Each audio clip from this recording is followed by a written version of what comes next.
Okay, dreamer, please.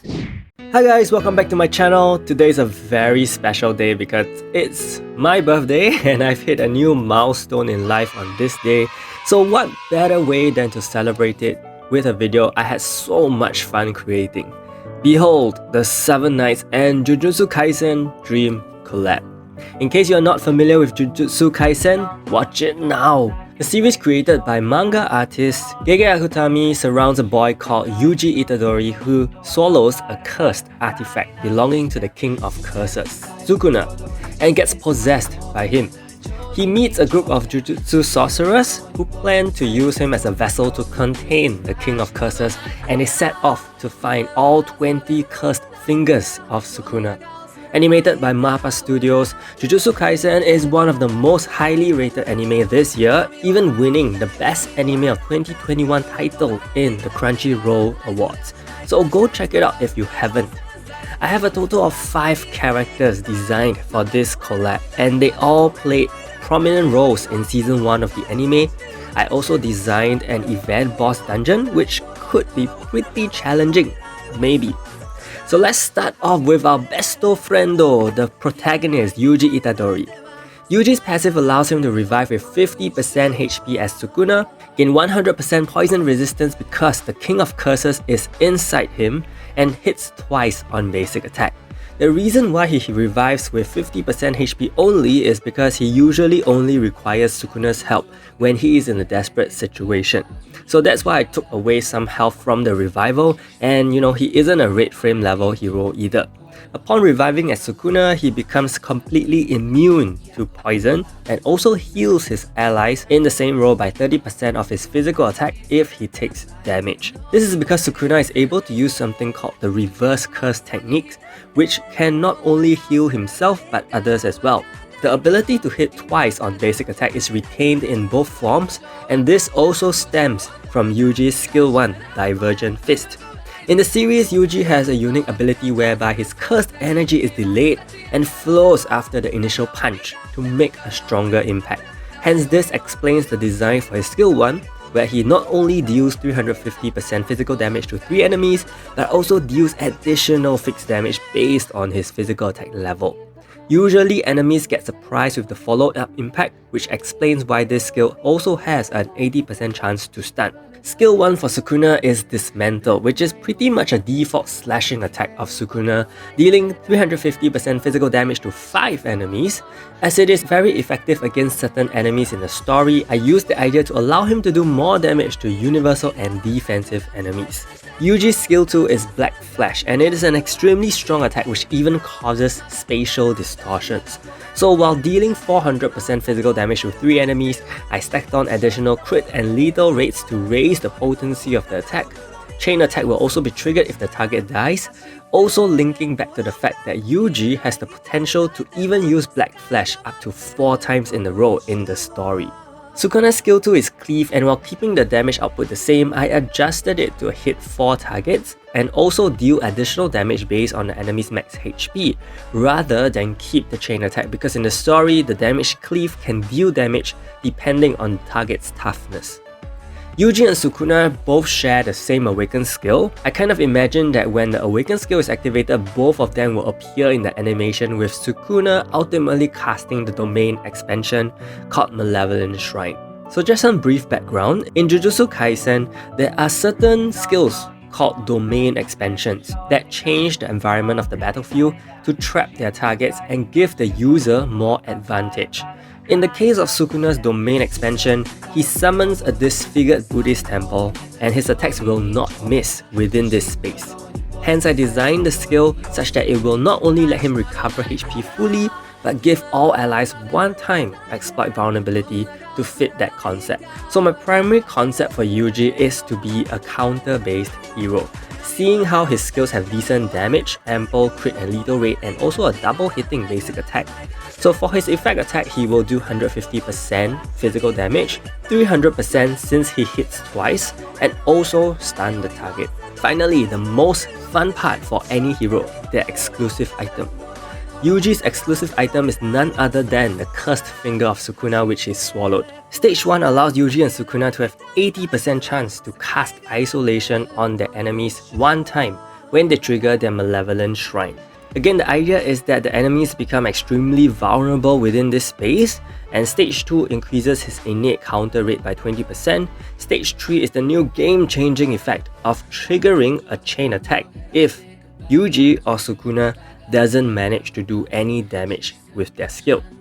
The idea behind this is to use the premise that Yuji and Sukuna are able to land hits consecutively without issue, and also to deal with skill nullification mechanics. So against a one-time skill nullification, their skills will break the skill nullification and land the damage as per normal after that. Against a two-time skill nullification, they will break both with one skill. So what do you think of Yuji Itadori's skill set? For the fans of Jujutsu Kaisen, does the skill set match his powers well? And for those who are not familiar, would such a character appeal to you? Let me know in the comments. Next, we have the cool Megumi Fushiguro, who is able to summon cursed spirits from the shadows. For his passive, he will be able to decrease crit rate of enemies by 40% like Gerard, gain a Berserker Ring effect, provide blind immunity for 12 turns, and also survive on 1 HP one time. The Berserker Ring effect was given to him because in the story there came a point where he was really low on health, and that was when he unlocked new powers within him. And there's more about him that hasn't been revealed in the anime yet. The blind immunity is a new one in the game, but I find it suitable for Megumi because his powers are based on shadows and darkness, so it seems kind of illogical to be blinded in shadows. Megumi's skill 1 calls upon Nue, a bird-like Shikigami which can deal 400% magic damage to 3 enemies and have a chance to either paralyze or electrify the targets, because in the series, Nue is seen to use lightning as its attacks. Megumi's skill 2, Max Elephant, is one which I'm sure many of you will like. The elephant summoned shoots a powerful jet of water at the enemies and knocks them back. So it will not only deal 300% magic damage to 5 enemies, but also cleanse debuffs including buff block, decrease buff duration, and provide a 4-turn immunity to burn and Agnes Flame, making this the perfect skill to open a match with, especially against Fi. As mentioned earlier, Megumi managed to awaken some of his powers, and this includes a domain expansion as well called the Chimera Shadow Garden, which is his awakened skill. Within this domain, Megumi can summon multiple spirits to attack the enemy, and can also hide in the shadows and attack his enemy from their blind spot. That is why I designed his skill to reset his own cooldown and also grant him a new effect called Shadow Hide. Shadow Hide allows him not to be targeted by all 1 to 3 target skills and basic attacks, so no Dylan's and Able counters can hit him, but if his allies do take damage, Megumi will sneak up on the attacker when this buff is active and deal 300% magic damage to the attacker. The Awakened skill will be further enhanced later when we look at his exclusive item. Megumi's effect attack is a unique one which lets him hit 2 targets, because this is where I imagine him summoning both his divine dogs. Upon being bitten, the target will either bleed or be poisoned from the attack. Megumi's exclusive item is a jet black blade which he uses sometimes during battles. On stage 1, the skill Nue will decrease the target's block rate by 40% as well, while possibly electrifying or paralyzing them. And stage 2 increases his lethal rate because I foresee him being built with crit weapons. And for stage 3, his Chimera Shadow Garden will cast a buff on him to allow his skills to hit twice without a change in damage output. This is derived from the concept where he can call upon multiple Shikigami within the domain, and allowing his skills to hit twice is the best way I can represent that. But more importantly, this not only provides a throwback at the pre-reboot mechanic of multiple hits, it is also a convenient counter against Anti's double skill nullification if Megumi uses his skill at the right time. So I hope Megumi didn't disappoint you guys. Can you think of what stem sets he can use to push his potential further? All in all, he is definitely one of the coolest characters in Jujutsu Kaisen.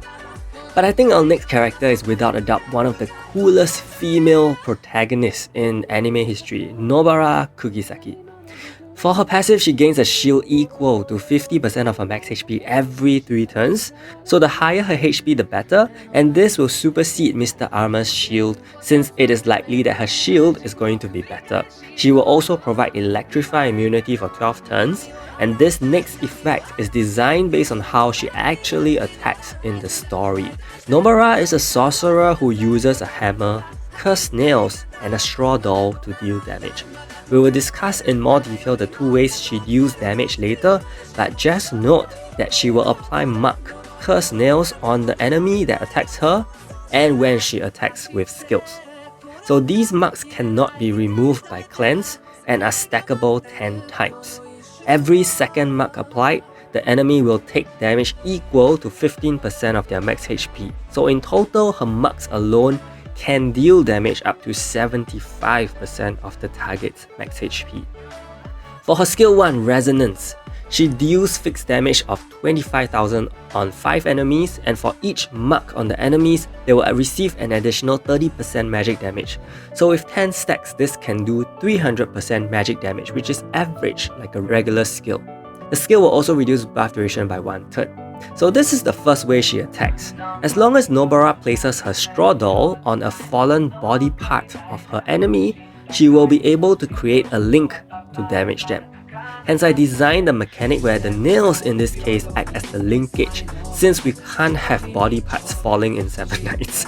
And the more nails she gets on the enemy, the greater the link she can create between her straw doll and the target to do more damage. Her other way of damaging targets is shown in her skill 2, Hairpin, where her cursed nails will detonate with explosive force. So she deals a base damage of 250 magic damage on 4 enemies, and likewise, the more nails she has planted on the enemy, the more powerful her damage will be here. Hairpin will also ignore 50% of defense due to the nail penetration. Finally, in her awakened skill, her straw doll will deal 400% magic damage to 3 enemies, apply defense offset, and also destroy both armor and weapon for 6 turns. Of course, this is a debuff and can be cleansed, so don't worry, but it will be the first time we have a hero who has the capability to completely render an enemy vulnerable. So far, this is the only awakened skill we have seen from the collab heroes that does damage too. Her effect attack isn't complicated, she will simply apply a mark on the target. Now as for her exclusive item, it is her rubber mallet, which she uses when she doesn't want to kill anyone. Stage 1 allows her to be a useful buffer for back row allies by increasing their lethal damage by 10% a turn up to 50%. Stage 2 raises her defense.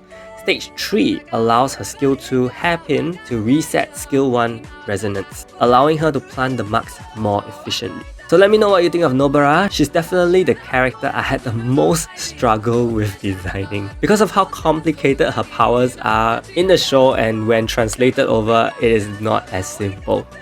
The next 2 characters are no longer first year students of Jujutsu High, and they are Kento Nanami and Satoru Gojo, both very powerful and experienced sorcerers, which is why they will be given prime special hero treatment. They will also receive a never before seen mechanic. Starting with Kento Nanami, a sorcerer who initially retired to pursue a regular 9 to 5 corporate job, but returned 4 years later to become a Jujutsu sorcerer again.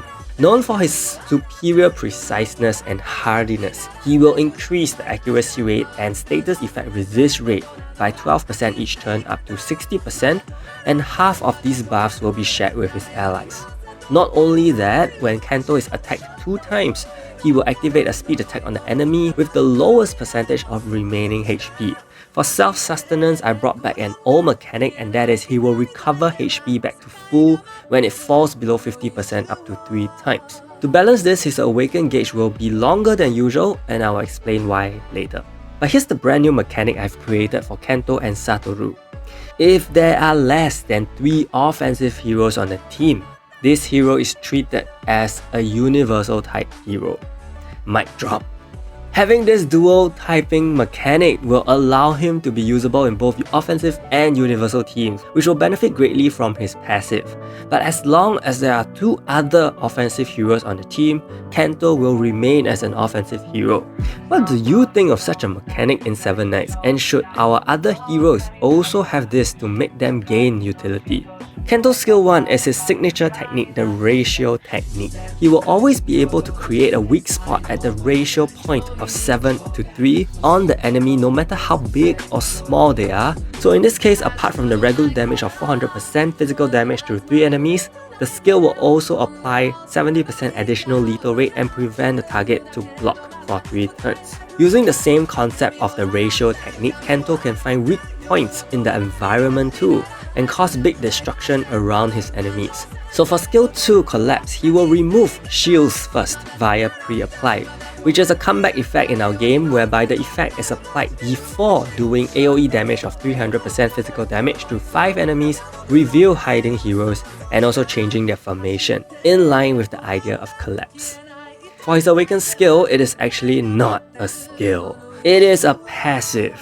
It's been a very long time since we have had a hero with an Awakened passive, and it is called Overtime. Kento has this really crazy ability since he is based on the concept of a salaryman. If the battle goes on for too long beyond his regular shift hours, Kento will activate Overtime where his stats and power will no longer be suppressed. So this goes hand in hand with this passive, which I made to be 15 gauges instead of 10. It will take longer to charge, but if it is triggered, it just means things have gone on for too long. So as true to the nature of Overtime, Kento gains 70% physical attack and 50% crit rate. Upon activation, he will remove enemy buffs and existing skill nullification.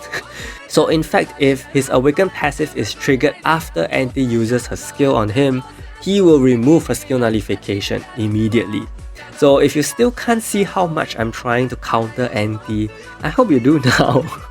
Moving on, remember him being able to land speed attacks on the enemies when he is attacked twice. To complement that, his effect attack will reduce buff duration by 2 turns. Of course, not a very high effect attack chance, but you could go with a speed build or a crit build depending on how you like him. With the ambush set, you can push his accuracy rate even higher and also get additional buff duration reduction, while a storm set could also be neat. Kento's exclusive item, his blunt blade, will make him even stronger. Stage 1 allows Collapse to block all recovery.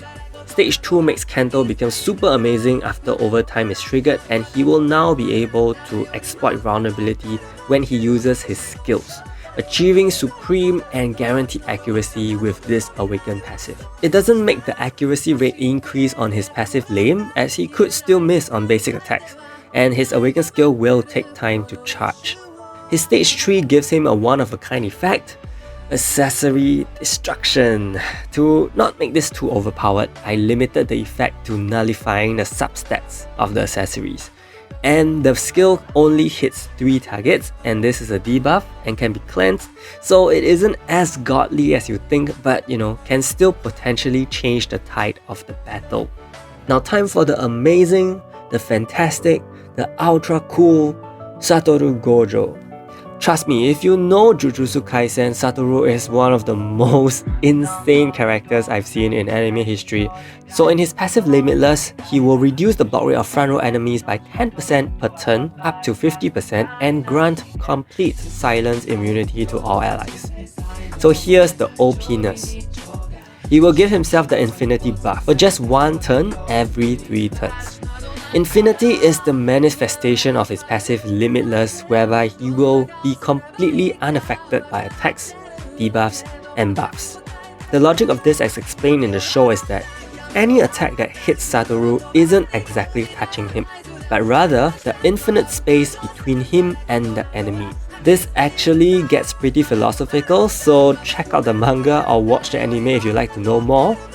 Since I can't let him evade forever, I thought this was a good way to give him something strong and also serve as a means of survival. And like Kento, if there are less than 3 magic heroes on the team, he will be treated as a universal type hero, allowing him to be utilized in both magic and universal teams.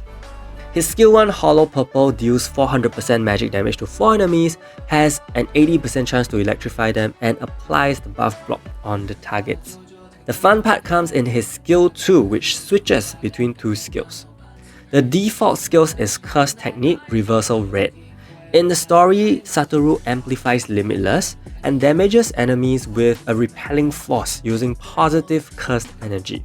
The skill will deal 400% magic damage to 3 enemies, increase the damage based on the remaining enemies on the field, decrease debuff duration, which is an effect we have seen from Orly and Iris, and also increase the status effect cast rate of allies.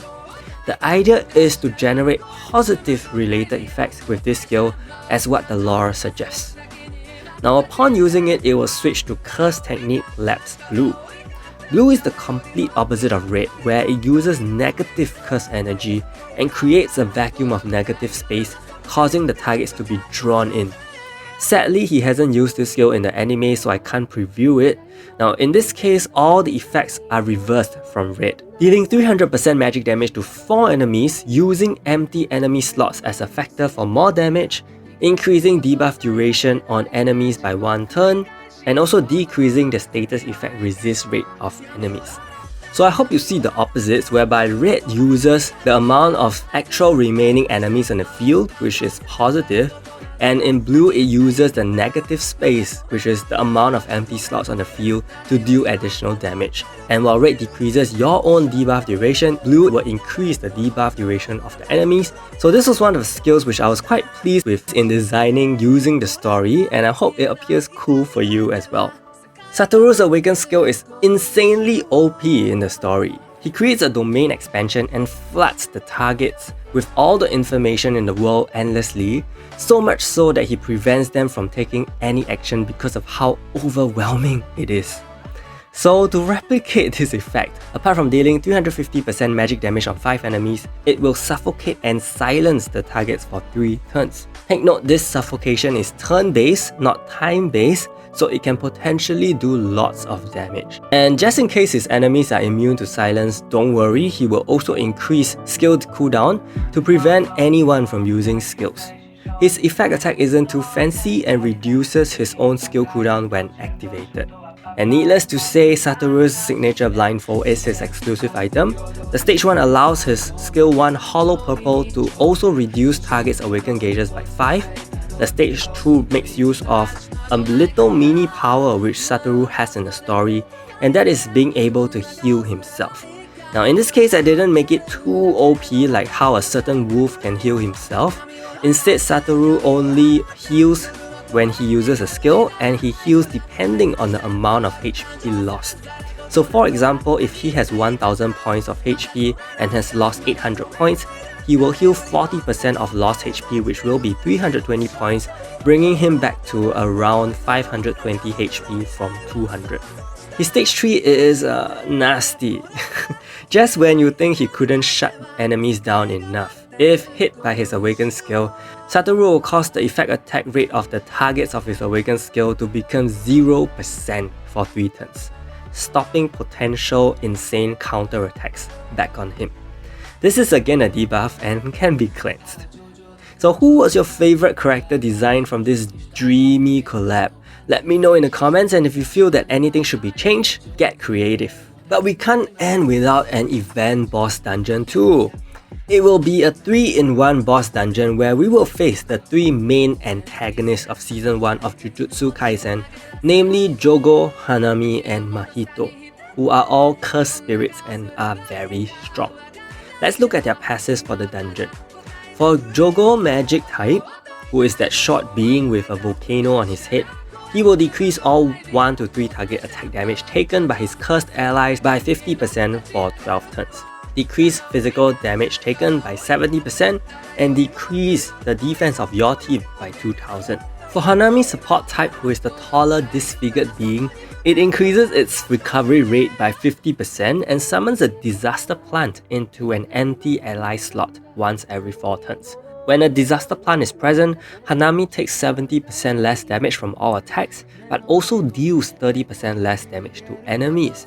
So there is a trade-off here, and the idea is that since Hanami needs to use curse powers to control the plant, it will have less capability to fight. For Mahito, who is universal type, he decreases critical and lethal rate of all enemies by 10% each turn up to 50%, decreases magic damage taken by 70%, which is the opposite of Jogo, and also recovers HP by 20% of his max HP when he takes damage. So one thing I love about making dungeon boss battle effects is that I can make them a challenge without much care, and these three together do seem to make up a pretty tough challenge. Now with the passives covered, let's look at each of their individual skill sets. For Jogo, his magic surrounds volcanoes, so he will definitely be burning you up. His skill 1 Disaster Flames will allow him to do AoE burn and removes all buffs. His skill 2 Ember Insects deals 300% magic damage to 3 enemies with the highest attack, inflict fixed damage if the target is burnt, and decrease your defense as well. So you definitely want to bring a cleanser if possible. And for his awakened passive, which Jogo will have a shorter gauge for, Jogo will activate his domain expansion, Coffin of the Iron Mountain, and you definitely do not want to let him use this. When the awakened passive is active, Jogo will burn all enemies every turn, decrease recovery rate by 80%, and magnifies burn once every 3 turns on all burnt targets. So the most effective way to counter this is to use heroes who can reduce awakening gauge or inhibit charging. Next, for Hanami, with its skill 1 Wooden Ball, it will deal 600% to one enemy, but all enemies in the same row will be dealt 50% of the damage inflicted. The idea is that Wooden Ball also has spikes which protrude out and cause harm to those around the target. Hanami will also heal allies with this skill. Its skill 2 Curse Bud is a pure debuff skill which causes your HP to be reduced by 10% each turn. It will also decrease your status effect resist rate by 5% each turn while it is active, and reduce your awakened skill gauge by 1 gauge each turn. This is recommended to be cleansed. Hanami's awakened skill is one that heals all its allies by 100% of its attack. It will also silence and put your heroes to sleep and reduce their awakening gauges. Flower Field in the story was a skill used to make enemies lose the will to fight, and I felt these effects were the best way to capture that idea.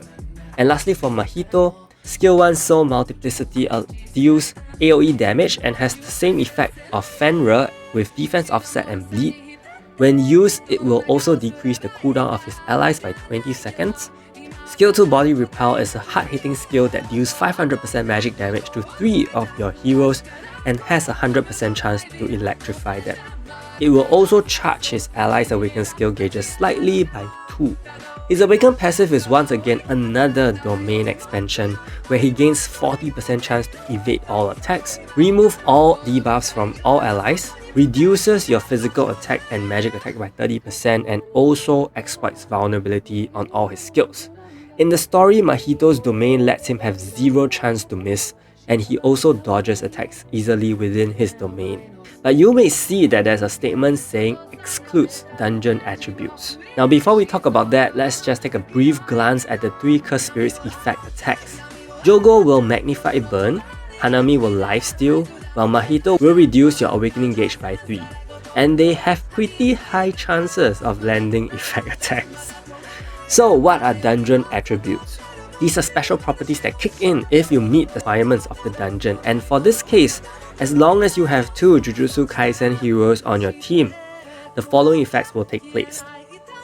First, it will be Yuri's debuff. I decided on this because I wanted to make the dungeon team more varied instead of always requiring players to use a debuffer to deal damage. So if this criteria is met, then you will enjoy this effect applied immediately upon entering the dungeon, but only for 18 turns.